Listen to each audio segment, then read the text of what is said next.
This conference will now be recorded.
Well, greetings everyone, and welcome to the Tool Time with Dave.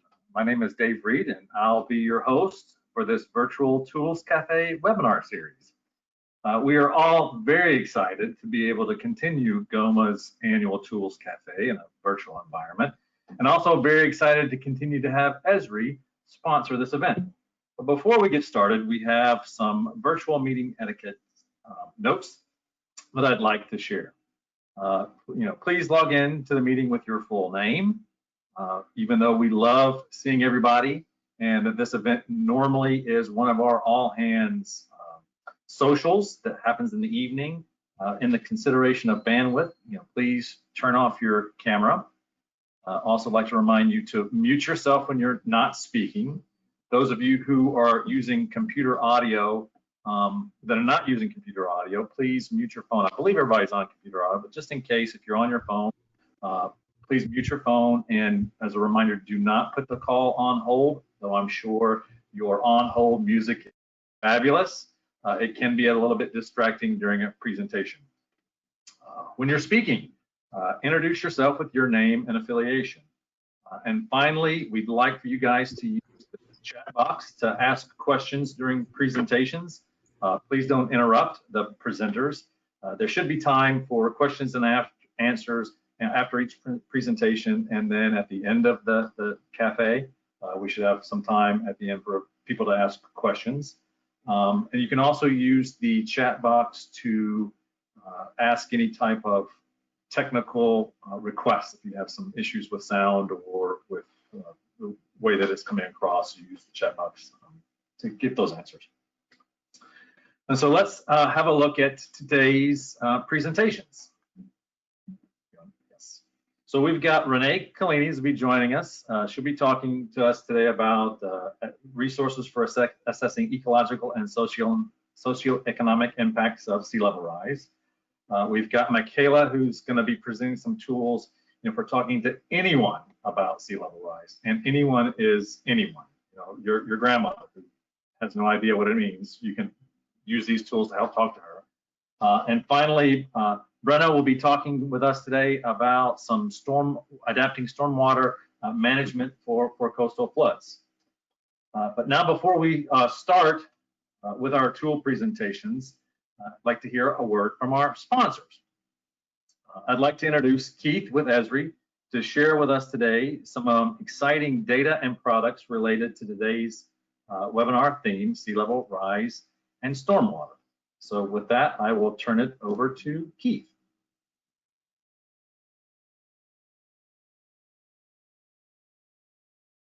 Thanks, Dave. Thank you, GOMA folks, for allowing us to sponsor this event again. It's a privilege to be here with all of you virtually. As Dave mentioned, my name is Keith Van Graafland, and I'm the Ocean Content Lead for Esri's Living Atlas of the World. I'm excited about the presentations we're going to hear today, and the particular topic of sea level rise is something of great interest to me, working with ocean content and our Esri community to help bring that content to our user community and make it more readily available. I'd like to just start off by sharing some of the work that we've been engaged with recently around sea level rise. So recently at our Esri user conference, we debuted the indicators of the planet work that is really supposed to be a kind of like a periodic table to gauge what the current status of the environment is. And this is all leveraged by data that's coming from maps and layers, and that's provided from authoritative agencies around the world. And one of the indicators here that we're going to be talking about today is sea level rise. And as we can see, this is a growing problem, and it's continuing to rise, and it's something that impacts our coastal communities, and having resources and layers and maps available to the Esri community and to planners and to the folks that are facing this challenge is important for us. And along those lines, you can drill down into these different geocards, is what they're called, and you can find out more about sea level rise. So here we can get an idea of the locations around the world that are facing the challenge of sea level rise, and you can interact with these layers and start to understand more exactly what's going on at each one of these different stations. This data comes from NOAA co-ops, and we worked with them recently to produce a story map along coastal flooding, using the story of coastal flooding and a couple different use cases. And coming out of that work that we did with NOAA, we were able to really help get some of their different layers into the Living Atlas of the World. Many of you have probably seen some of these before, but just having that one-stop shop within the Living Atlas of the World where these curated layers are available to you makes it easy for analysis and visualization. So here's some of the work that came out of the sea level rise layers that have made it into the Living Atlas, as well as some of the co-ops stations and products that they work on a daily basis. So we did a blog, and that's out there, and I encourage you to go and explore that blog. The links are in the resources for the GOMA Tools Cafe on the website, and there's also a supporting story map that talks about sea level rise and how it's an increasing problem, how some of these locations that are experiencing sea level rise, the annual rate has doubled in the past 15 to 20 years, and really shedding light on some of the resources that are out there to help, I wouldn't say combat it, but help educate around what these different phenomena are that are occurring, and actually the rate at which the sea level rise is occurring is becoming, you know, shorter gaps in between these different phenomena as well. And it's happening all over the world. And you know, this isn't just on hurricane days. This is on, you know, sunny days when you have high tides positioned with a certain moon cycle. They're very predicted, and they cause you know, flooding, and that flooding doesn't go away in a matter of hours. It usually takes a couple days for those flooding levels to subside and for things to get back to normal. So with that, you know, I'm going to thank everyone again for the opportunity to sponsor this event. It's great to be here virtually with everyone, and I encourage everybody to check out the Living Atlas of the World resources, the story maps, and the blog, and to reach out to Esri, to myself, if you have any questions or if you think there's an opportunity for us to work together. So thanks again, and happy webinar. All right. Thank you, Keith. I appreciate that. You know, again, you know, a reminder, if you've got questions, you can, you know, ask them in the chat box. We will have time at the end, probably for a little bit of Q&A, you know, for all of the presenters, if they don't work that into their presentation themselves. So I think with that, we can probably go ahead and get started with our first presentation. Renee Collini is going to be talking to us about ecological and socioeconomic impacts of sea level rise. So with that, Renee, you're on. Thanks so much, Dave. I just want to double check that my sound is okay and that y'all can hear me. Coming in loud and clear. Awesome. All right, so thank you so much for coming to my booth at our virtual tool cafe. Normally the way I would do this is that we would have a variety of tools at our fingertips. I would have a conversation with you and see what tool you would benefit from, or what series of tools, but we're gonna turn that on its head a little bit today. And instead, I'm going to quickly review at a very high level the available resources that we have. And then you get to choose which one I go in depth on.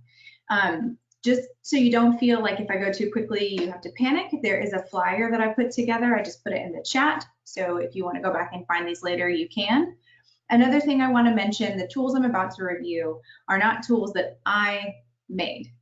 These are resources from a broad spectrum of partners: Climate Central, NOAA, the Gulf Coastal Plains and Ozarks LCC. There's a whole suite of resources here from different places. My role is to facilitate bringing these kinds of resources to people who can use them. So please don't misconstrue me talking about them to indicate that I made them. So as we continue on, I'm just going to give you a quick overview of those tools first. We're going to talk about Gulf of Mexico storm surge under future conditions with sea level rise. Then I'm going to jump into social vulnerability. There's two resources there. We can talk about the social vulnerability index and the surging seas risk finder. Then we can talk about habitat vulnerability, looking at a model looking specifically at marshes called HydroMem. And then I meant to change that text. It's not the marsh model comparison. It is actually the Gulf-wide SLAM run. And then, of course, the NOAA Sea Level Rise Viewer. So we're going to start with the Gulf of Mexico storm surge. This is looking at how storm surge might change with sea level rise across Mississippi, Alabama, and Northwest Florida. It provides a lot of information. It gives background on the research that went into this very exciting research product, but there's also looking at how Katrina would change with sea level rise, and you can explore here how the 1% annual chance floodplain might change with sea level rise. You can also download a lot more data besides this, including the 1% and the 0.2% annual chance stillwater under multiple sea level rise scenarios. And this is really intended for coastal decision makers to get a preliminary look at these data and then download the data to do their own more in-depth work. And then there's also for communication and resilience professionals to communicate changes that may be coming. Next, I'm going to look at the NOAA Sea Level Rise Viewer. This is an interactive map that lets you look at how high tide may change as sea levels rise. This gives you an opportunity to view areas that are inundated by high or high tides. You can also look at it specifically at local rates of sea level rise to see how that might correspond with timing in a specific area. Just like with the previous one, you can download these data, and I'm not going to get into the details, but in addition to looking at high tide and how that's related to timing with local rates, there's also opportunities to explore marsh vulnerability and socioeconomic vulnerability all in the same viewer. And the audience is really in that same vein. So now we're going to transition to talking about social vulnerability. Remember, there's two tools here. The first is Surging Seas Risk Finder. And so this is an interactive page that lets you look at both populations and infrastructure that may be at risk to sea level rise. You can look at it across different amounts of sea level rise, and those numbers and the descriptions of people and infrastructure that's at risk will reflect who's at risk to different levels of sea level rise. And you can also look at this by different sectors as well. Same kind of audience. This is really looking at decision makers, people who have to respond to hazards, might want to know who's at risk, and you can start thinking about those vulnerabilities. And then same thing for communication and resilience professionals to opening the door to these conversations. Another tool for understanding social vulnerability that might be related to sea level rise is the Social Vulnerability Index. This is a CDC resource, and it indexes 15 different metrics from the census to help quickly identify populations that may have a hard time coming back from hazards. And so you can look at this in an interactive map at the census tract level, or you can download these data. It's tables, and you have a variety of aggregation levels that you can select from, whether it's census tract to county to state. And then you can also look at these data through individual demographic stats or as indexed data. And again, the intended audience is very similar to the ones I've mentioned before. So now changing to think about what hazard response might be, what habitat response might be as sea levels rise. The first tool I'm going to tell you about is HydroMem. So this is a model that combines AdCirc, which is a hydrodynamic model, with the marsh equilibrium model to understand how marshes may change in health and extent. This has already been conducted, and the data are available at that link you see in the bottom for areas around Apalachicola near, around Weeks Bay near, and Grand Bay near, but there are more areas that will be added soon, including the whole Big Bend region and the Pascagoula River area. You can also work with the researchers who developed this model to conduct HydroMem in other areas besides those that I just mentioned. And this tool, unlike the previous ones, is really targeted for natural resource managers and species managers whose species may be related to these habitats. Another tool that people may not be aware of are the Gulf-wide slam runs. Again, this was done by the LCCs in the Gulf. And so it brought together slam runs in sort of a seamless way, pulled in those that were run already that met certain standards, and then filled in the gaps where the data didn't exist. And they also took it a step further and began looking at key focal species area to see how those species might be impacted by changes in habitat. At the link that is listed here, there's a study report. There's also raster files for each of those slam runs under different scenarios. And there's also files associated with the focal species analysis. And as before, this is more focused on coastal natural resource managers and species managers. So that was a lot really quickly. Like I said, it was a very high level overview. It wasn't meant to make you an expert, but I can demo one tool. So if you'll go to slido.com and enter in this event number, you'll be able to see a poll. You may have to go up to the top right and click go to polls. So choose one and submit. I'm going to switch our view here so we can see this come in real time. And you can see the instructions right here. Join at slido.com and you enter in that number to vote for which one you'd like to see. And so I know that we've got about 70 people on, so we'll wait until we get more than 2 responses, and then I'll I'll pull up whichever tool is relevant. Dave, I wish I had your intro music to play. All right, guys, so come on now. This is the interactive part of the cafe here, our virtual cafe.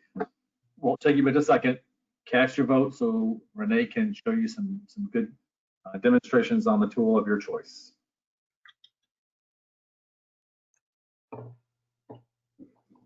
Yeah, I have to remember. I have to bring up some other music on my phone. Here, hang on. Where's the Jeopardy music, right?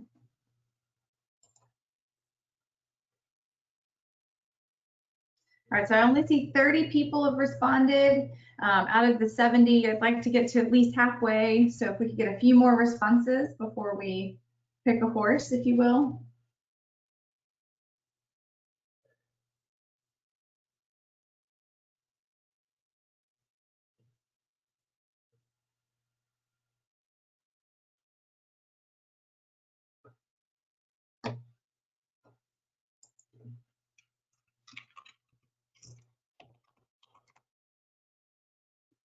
All right, just another minute. Oh no, okay, someone else has to vote because I can't have a tie. Okay, thank you. Oh, of course, we're back to a tie. We'll give it just another second or two for one more person to give me a vote, be the tiebreaker. All right, it's looking like the sea level rise viewer it is. If we have time to do both, I will certainly try that. All right, so the sea level rise viewer, you saw the link in that flyer. I'm going to enter this flyer one more time, just for those of you who may have joined late. You can see a link there. So when you get to the viewer, it'll look like this. You see this disclaimer here, and you go ahead and hit get started. And so it brings you to a national map. I just want to orient you to a few things. Over here on the left-hand side, you see there are different options or apps. Each of these shows you different things. So remember I mentioned the marsh migration and the social vulnerability. There's also high tide flooding. So if you select any of these, it will take you to a different view. You also have the water level. So note here it says mean high or high water. So we are talking about how high tide might change as sea levels rise. It's also important to remember that this is a bathtub model. It doesn't integrate how the shoreline itself might change over time, but it gives a really good idea of how high tide might change and areas that are going to be at risk to that future inundation. Across the top here, you have several options. You can enter the address or city directly if you want it to zoom in on your own. You can do manual zoom in over here with the plus and minus. And then there are options here for sharing maps, for downloading data. You can change some of your views and your layers and other things like that. You can, how dark do you want the water layers, that kind of thing. So I will just zoom into an area. I don't want to pick a city. So I'll zoom in here. If someone has a specific place they want me to look at, throw it in the chat. Otherwise, I'll just sort of zoom in to the northern Gulf here. And so you see the map starts to update, and we also have these little water droplets that are popping up. Ocean Springs, Mississippi. Oh, and then St. Petersburg. Definitely beat you to it. So let's go ahead and zoom into Ocean Springs, Mississippi. Again, you can type it up here. You see it starts to try and anticipate where I'm looking at. So here we are in Ocean Springs. Here's Ocean Springs, Mississippi. And so what we're looking at is current day mean high or high water. And it's really very simple. You raise this to 1 foot of sea level rise and you start to see new areas that may be inundated by sea level. And again, this is high tide. This is not storm surge. This is just what high tide might look like. And you see more areas inundated as you continue to up it. Now you see these green areas that are popping up. Those are areas that are low lying. They may not necessarily be connected directly to the ocean water or to the tidal water, but if you get water in there, it's probably going to stay. And so you can go all the way up to 10 feet. For those of you who remember, the viewer used to only go to 6 feet, but as updated sea level rise projections have come out, and we've got updated science on potential conditions, It goes all the way to 10 feet to reflect some of those more extreme scenarios. The other cool thing is, I seem to have gotten distracted when I was doing this. If you see these droplets and you click on it, it shows you an image of a well-known location. So here's Gaucher City Park. Oh, okay, so you got to come back down below 6 feet, but it shows you this image and it overlays how high that water would be with mean high tide. So you can see what Gaucher City Park looks like now, and then you can raise it by 1 feet, raise it by 2 feet, and you start to see that reflected in the image. It helps visualize and communicate when we're talking about, oh, there's blue on the map that's inundated, what that really looks like. So I want to transition a little bit and talk about local scenarios. So sea level rise isn't going to happen at the same rate everywhere. And so that same research I was talking about that had been updated also provided information about how sea level rise may look in different locations. And so what you're going to want to look for, just like we had the bubbles on the previous one with the water droplets, here you have these little symbols that indicate local sea level rise scenarios. So if you click on that, you see the view over here changed. And I'm just going to give you a second to get oriented. Here we have those same water levels, but you notice now we have these little labels. So this is telling you the year and how high that water would look. We're using Dauphin Island as our local example. And you see here on the right-hand side of this window, we have different sea level rise scenarios. There's the extreme, high, intermediate, intermediate, low. So if I've selected the intermediate sea level rise scenario, you notice all these numbers along the gradient of sea level changed. So what you can do here is as you look at each scenario, you're able to identify with these projections when you might see different water levels. And then you can use this resource, this little dropper bar, to the slider bar to show what that might look like. So if you're planning out 40 years from now, that's around 3 feet. You can see what that would look like on Dauphin Island. The other way you can do this is you can look at year. So you see it switched a little bit. So if we want to look at, say, 2040, you're looking at the next 20 years, you very quickly get a sense over here on this side what we're talking about and range of potential sea level rise we could see. And then as you move on to 2060 and 2080 and 2100, you notice that these numbers change to reflect that. But now instead of years, it tells you which scenario. Under the high sea level rise scenario in 2100, you expect to see around 8.5 feet of sea level rise on Dauphin Island. Normally I'd stop and ask if there are any questions, but I should probably keep rolling. I know I only have a couple more minutes. I just want to quickly touch on the fact that there are other tools over here. The ones I had previously mentioned was the marsh migration. So if you zoom out, you can. Warning, Renee. 2-minute warning. Okay, yeah. So if you zoom out here, you can see that there are layers that show you where the marsh might move.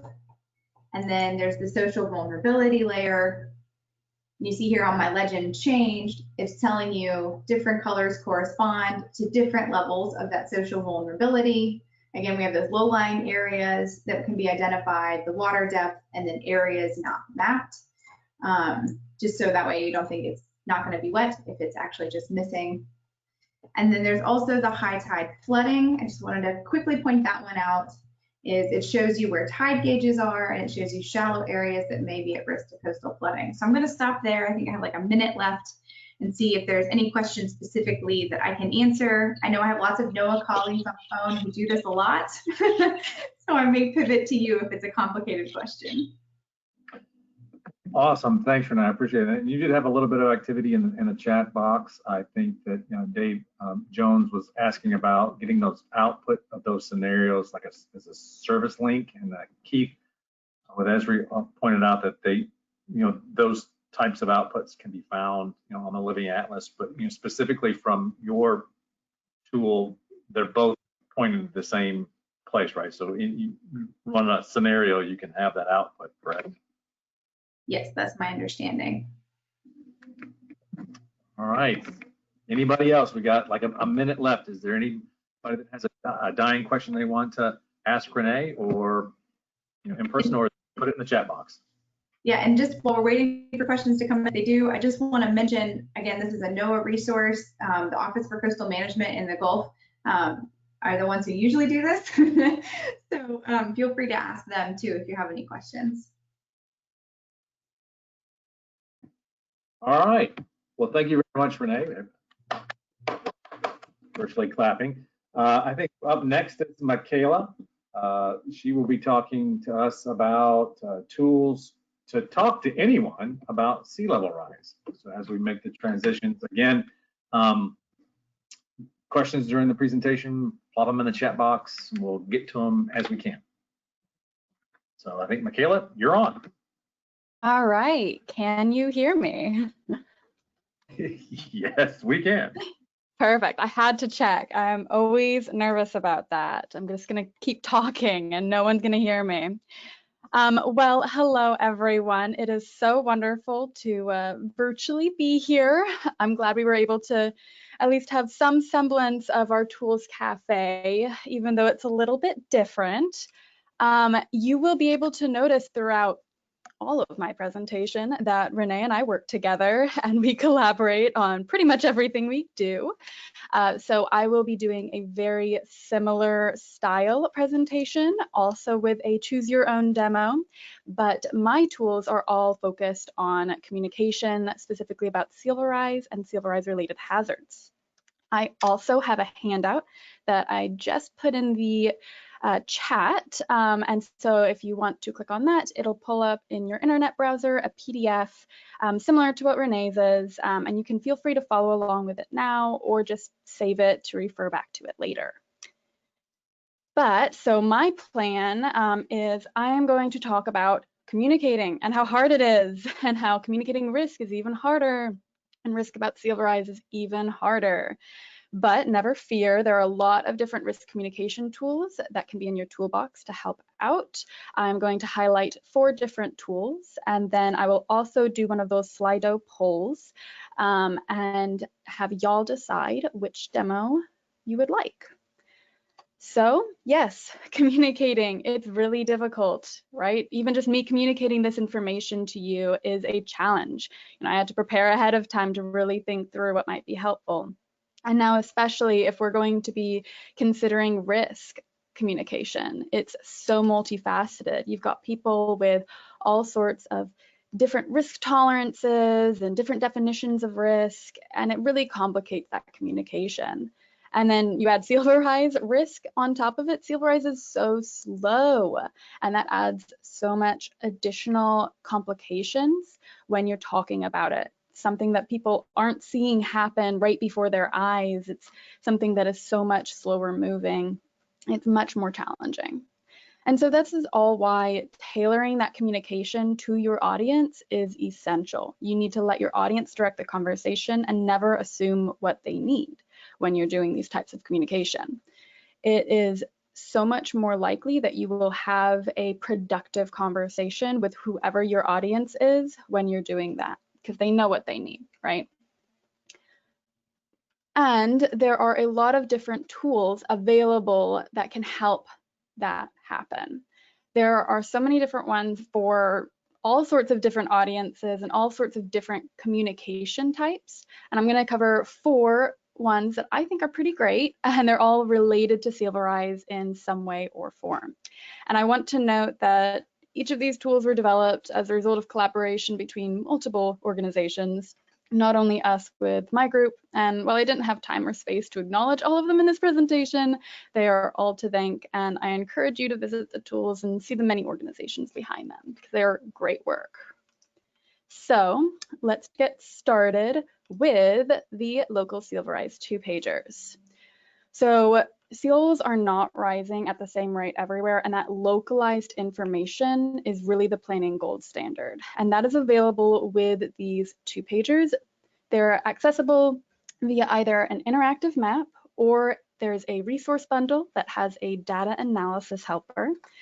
And those 2-pagers that are developed from either of those forms are really going to provide a lot of information. You've got local projections of sea level rise, the current rate of sea level rise that's at that location, and it also includes days of future high tide flooding that are associated with scenarios. And there's a bunch of other FAQs and everything as well. And this is really intended for extension and outreach or resilience professionals. This is not something that you're going to hand off to a elected official or planner or staff member and walk away. This is something that you are going to want to sit down with this person and have a conversation around.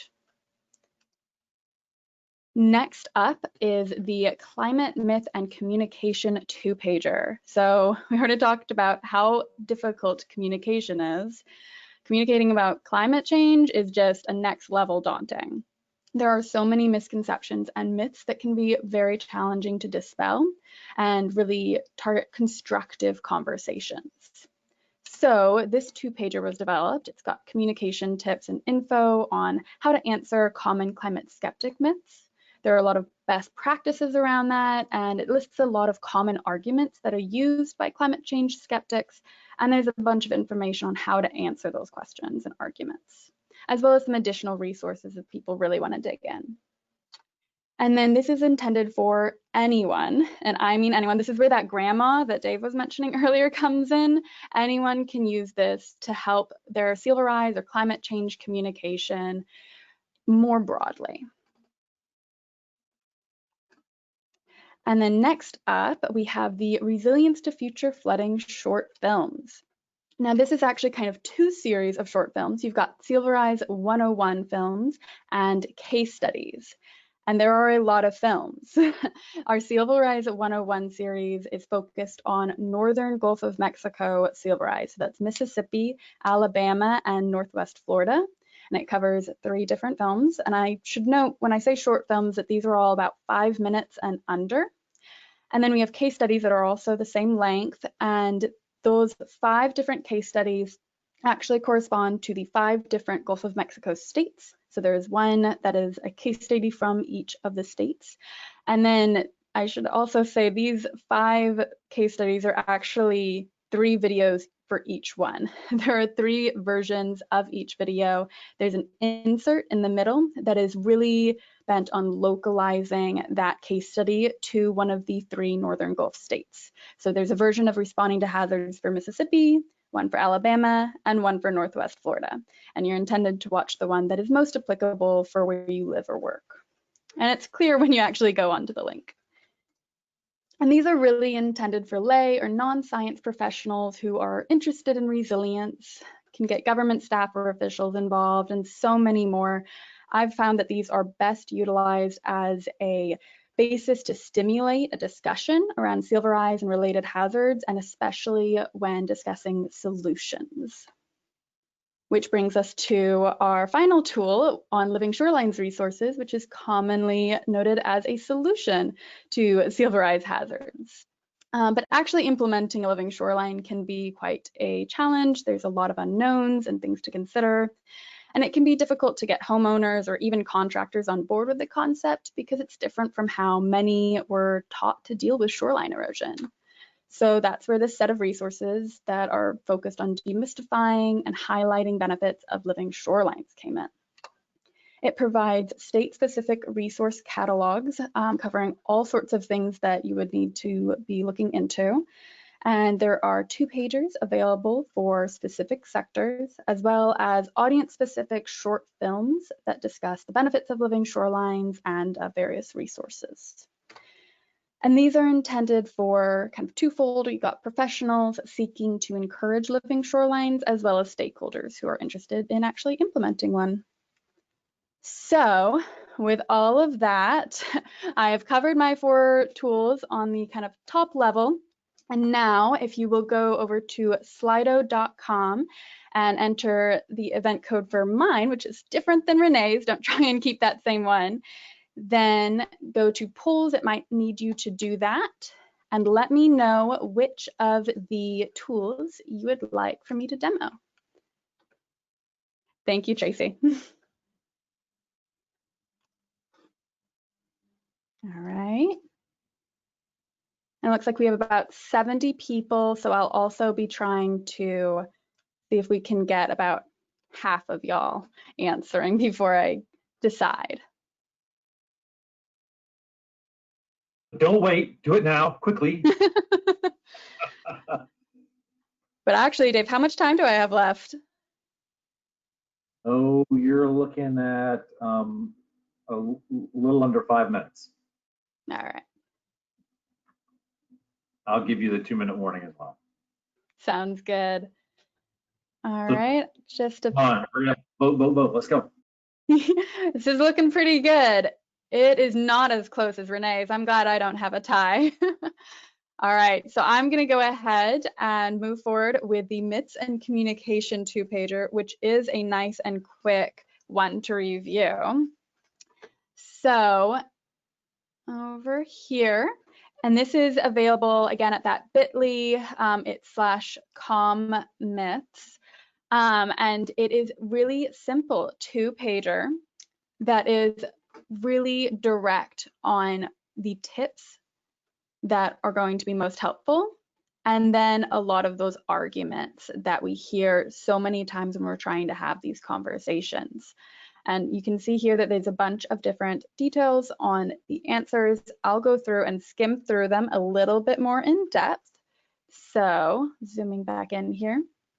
Tip number 1 is something that I think a lot of us who are more on the science side of things do need to remember is don't start with the facts. That is not something that we really want to be having that conversation around.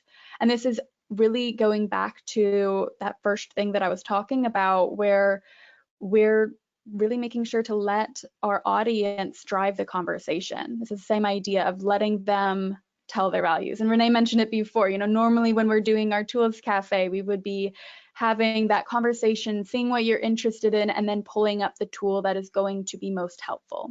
It's the same idea with communication about climate change, having those conversations, seeing where people are kind of hitting a speed bump and working through that with them, not just throwing that information out there. And even in those conversations, tip 2 is not trying to make everyone an expert, right? You're going to be really focusing in and honing in on the things that are going to make the most impact.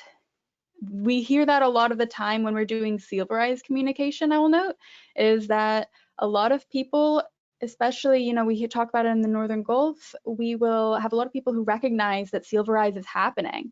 They might have different opinions on why it's happening. But for our focus, we're working on Silverized action. And so that's what we focus in on, is what can we do to work on resilience to this issue that we all agree is happening.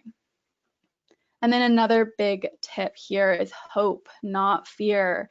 It is very easy, very, very easy to fall into fear mongering. And it is so challenging to reframe not only our communication style, but our own mindset to be very hopeful about what all can be helpful. And I'll say these resources are very helpful to help you be hopeful. Dr. Hayhoe's TED Talk is really, really wonderful about that, as is mentioned in here. Rationale, hope, and then drawdown is all about solutions to climate change, not just stopping carbon emissions, but actually bringing it in. And I see someone mention the global weirdling talks from Dr. Hayhoe as well, and they are really great. She's a great researcher on this. And then also there's a climate communication research synthesis brought up. And then I'll showcase. 2-minute warning. Is that 2 minutes? 2-minute warning, sorry. All right, perfect, thank you. And then I'll just highlight what these arguments are. I won't go into detail on the answers, but the first myth mentioned is that this is the coldest winter we've seen in years. So much for global warming. And so this idea of confusion between weather versus climate, and making sure that that is more clear. And then we have the second myth on talking about natural climate change versus that idea of the anthropogenic climate change. And so that'll dig in a little bit deeper to that. And this graphic really helps in looking at there are natural drivers, but how much do they really matter in this conversation? And then the third myth on sea levels aren't rising everywhere. In some places, sea levels are actually falling. And you saw that a little bit earlier, right? When Keith was showing that national level map or global level map of the sea level trends across everywhere. And you saw, especially in Alaska, that it doesn't look like sea levels are rising. It looks like they're going down. But then this gets into that idea of uplift. And I actually love having this conversation with people because it just blows folks' minds to learn about that glacial rebounding. It's really, really fun, especially if you can find some good graphics to help with that. And then the fourth myth that I'll end with y'all on, so what if it's warmer? Warmer temperature won't impact my health. So very much talking about that health aspect and how it really does increase not only respiratory health and heat-related illnesses, but also how it can really drastically amplify other common health events like red tides or food pathogens. So with that, I will go ahead and give up my time, see if there are any questions. Y'all are welcome to add them in the chat or save them. I think we are hoping to have time at the end. Well, And we need to kind of move on to the next one. And thank you again, Michaela, for doing that. So if you have any questions specifically for Michaela, please put them in the chat box. If we have time at the end, we'll do them. If not, we will address questions that are asked, post the webinar. It's being recorded as well. So I'm going to turn the mic over to Brenna, who will now be talking with us about adapting stormwater management for coastal floods. So Brenna, you're on. Thank you, Dave. Can everyone hear me okay? Oh, loud and clear. Awesome. Awesome. Well, thank you for the opportunity to speak with you all today. This is my first time participating in a Gulf of Mexico Alliance all hands meeting and tools cafe. And albeit virtual, I am very excited to be here. I know some of you, but I just wanted to briefly introduce myself. As Dave said, I'm Brenna. I'm a social scientist with NOAA's Office for Coastal Management, based at the National Water Center in Tuscaloosa. And in our time today, I'm going to share just some quick background and walk through a product developed as part of the NOAA Water Initiative, hosted on the Digital Coast platform, adapting stormwater management for coastal floods. At the end, I'm hoping there might be some time for questions, comments, and just some general feedback to hear from you all.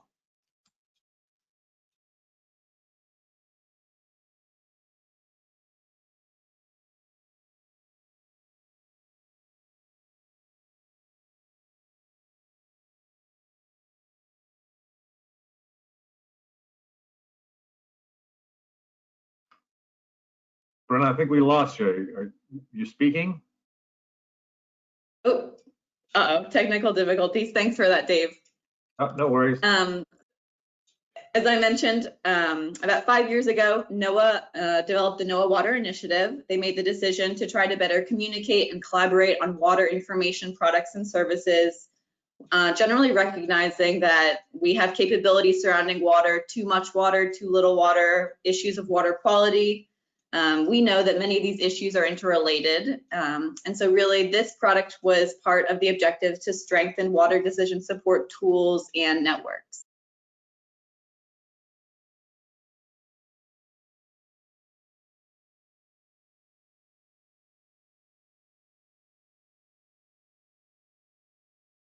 Okay, we lost you again. Oh, shoot. Okay, thank you.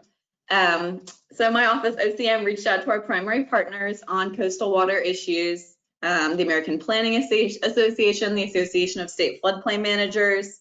And what we heard was there was a significant gap in understanding combined flooding of high precipitation, storm surge, inland flooding, and sea level rise.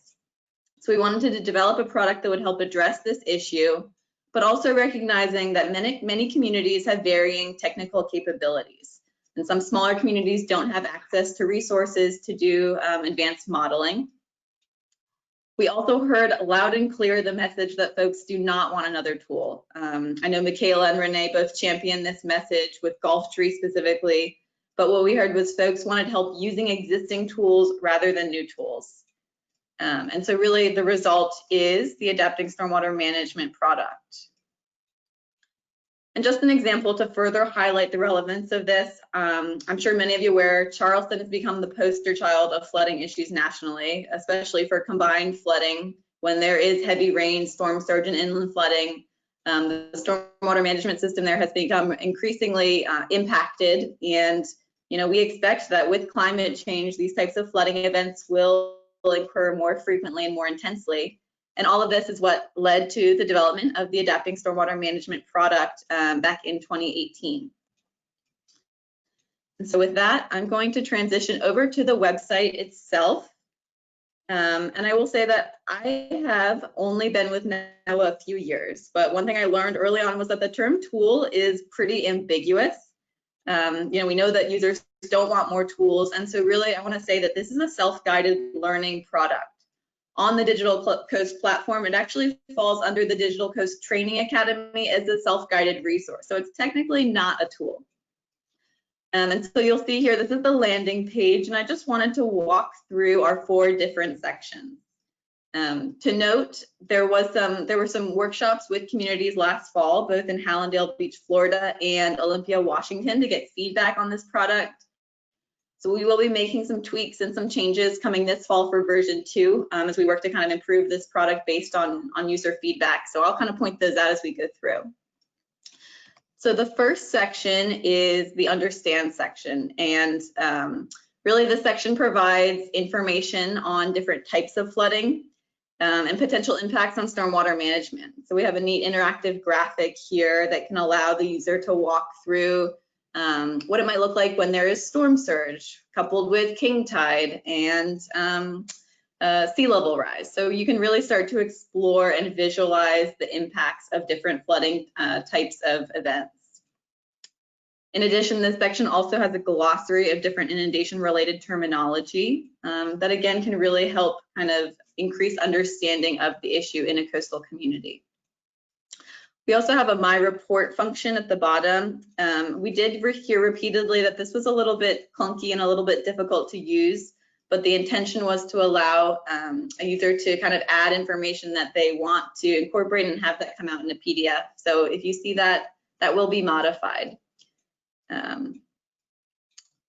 But for time, I will go on to our next section. And I'm really glad that Renee talked about the sea level rise viewer, because this next section of the tool is very similar to the sea level rise viewer. And this part is called the Quick Flood Assessment tool. And it's really a piece that allows a user to identify first a tide gauge location in their area. And really that's going to pull from a database from NOAA co-ops, the tides and currents, information looking at regional and local sea level rise scenarios and extreme water level events. And there's really, it's a similar product to the sea level rise viewer. So we'll just go through one. Let's see. Okay, looks like there's not too much of a lag. So I'll walk through one. So you would select your state. I will go with Alabama because that's where I currently am. And then you can start to click on a location marker relevant to your area. So for example, I'll go with Dauphin Island here. And so our next step of our 3 steps is to input a flood elevation threshold. And this is subjective. This is a water level that when exceeded, your community will start to experience issues. And so similar to the sea level rise viewer that we just saw, you can use this slider bar here, or you can input the exact feet of sea level rise as well.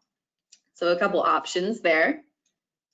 And then our third and final step is you set a tolerance. So you specify your high tide flooding days threshold.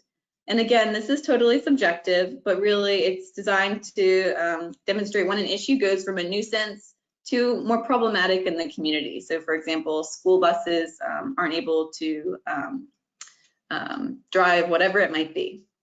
And if you're kind of unsure here, we've got some guidance that notes you can start by entering 24 days, which averages 2 days per month. And so I'll just go ahead and follow that guidance and then do the finish, create assessment.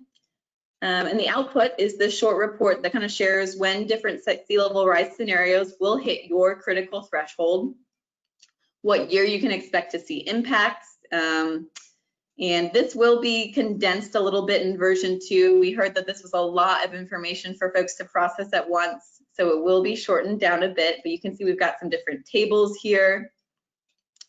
And then at the very bottom, it takes you to the links that are referenced for this product. So we have links to co-ops as well as the Army Corps Sea Level Change Curve Calculator. And this information will then take us to our third section, go to analyze.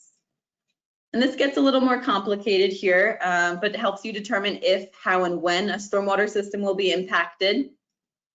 And we worked with our partners with Atkins Global to develop some methodology for this. And I will note that this section will be reorganized substantially. The workflow we heard was a little bit challenging, but again, we're trying to come up with a product that can be used by multiple audiences. And so what we kind of went through here was that there are different types of analyses options. So basic, for example, a community that doesn't really have any GIS or modeling capabilities. They really just have some basic information here. And so it kind of can walk through what kind of questions they can answer with the basic level of understanding and resources. Intermediate, so they might have some GIS expertise and some modeling capabilities, some elevation data. And then this will kind of show you can do a little bit more complex analyses and calculating your coastal total water level from different events. You can start to get into some stormwater engineering concepts, understanding overtopping flow rate. And then lastly, advanced. And so, you know, this is if you have the best LiDAR data or DEMs. And, you know, we've kind of talked about reorganizing this section because likely folks with advanced capabilities won't be walking through here. But as I said, this is really a comprehensive information repository to kind of provide all information and resources on understanding stormwater management in the context of coastal environments. And so then at the bottom here, it walks through some different risks and the methodology. And I will note this section will change, but here's the flow chart for the analysis. And as I mentioned, my report will be shifting a little bit. And then at the bottom here, we have an example that walks through Charleston, South Carolina under different scenarios. And you can download that as a PDF and really walk through and gain a better understanding of how to run through this methodology with a specific example from a city. And then I'll transition now to our last section, take action. And I will also point out here, so this is divided into 4 sections, but you don't need to go through this product in a specific order. So for example, you might not be interested in the analyze section. You might not be wanting to go into that level of detail. And you might just be interested in specific actions that you can take in your community or funding resources. And so that's where you could just skip ahead and go to this take action section. And really, here are the next steps. So how to learn different ways to mitigate flooding issues, both in the short term and the long term. We've got different links to products and resources that communities can use to address this issue. So if I skip down here to the planning section, we've got lots of different plans. You can click on these to kind of go through more specific detail. Joanna, 2-minute warning. Okay, thanks, Dave. And I will just go ahead, skip down here. Regulations, standards, and guidance. We know that these vary greatly, whether you're at the local, state, or federal level. So really, this kind of provides some background information on that. We also connect to the community rating system throughout, which I know many of you are very familiar with. On the ground measures, moving stormwater more efficiently, how to incorporate living shorelines. So there's lots of information here that can help guide a community in the direction that might be most relevant for them and whatever they need to help address this issue. And what really permeates this section is that it will take more than just a stormwater manager or engineer to effectively address the issue in the future. You've got to incorporate planners as well as local officials. How can you kind of get everyone engaged and involved to address this issue? Funding, we heard, was another big one. And so we have lots of links to, I think, mostly EPA water finance options that might be available to support a community if they're interested in trying to acquire funding to help address this. And then lastly, we have some case studies here from different cities around the country. And we heard that case studies were incredibly helpful. So we'll be adding a few more as well as community highlights for the second version of the product. And then, as I mentioned, what's next? Version 2 will be coming out this fall with some specific changes, but nothing major for the content. And then with that, I just wanted to share a link to the resource itself and say thank you for your time and attention. We would love to get your feedback if this is a product that might be relevant or helpful for your community. I've got my contact information as well as Josh Murphy, who is with my office and has led the tool development. So at this point, I don't know if there's any time, but I would welcome questions or comments. Well, Brenna, that is awesome. And guys, we are at the top of the hour, but I don't want to cut people off. If you guys have questions, please put them in the chat box as we start to wrap up. We've allocated, an hour for this call, and obviously we underplanned because all of the presenters today had awesome tools to share with us, and probably, more things to tell than they had time to tell it in. So we'll see if we can adjust maybe some future webinars to accommodate that. But again, I want to thank everybody for attending and coming. And again, put your questions in the chat box. We'll make sure that we get them answered. We will have them posted.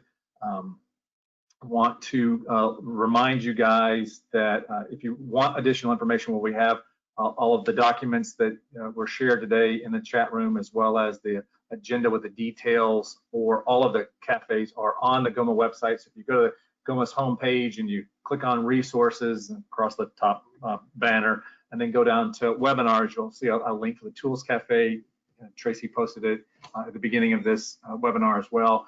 But if you scroll down to the documents and recordings, we're going to have recording of this video there. So if you've got colleagues and friends that might have missed it and would like to see some of the tools in action, you can share that link with them. They'll be posted here shortly, as well as all of the agendas that have details of the tool descriptions and all the links that were provided in this presentation today.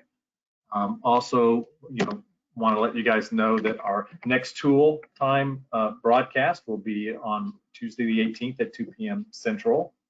And that webinar theme will be coastal landscapes and land cover. So we're excited to be talking about that. We'll have 3 different presentations from 3 different tools at that time. And with that, if anybody's got, I'm happy to stay on. We'll stop the recording here shortly, but I'm happy to stay on. If you have specific questions that you want to, we'll give you an opportunity to put them in the chat box before we close everything out. But with that, a big virtual round of applause for all of our presenters, as well as our sponsor, Keith. We'll be lucky enough to have Keith with us for our next cafe on the 18th as well. So with that, thank you guys all for attending, and we'll see you next tool time.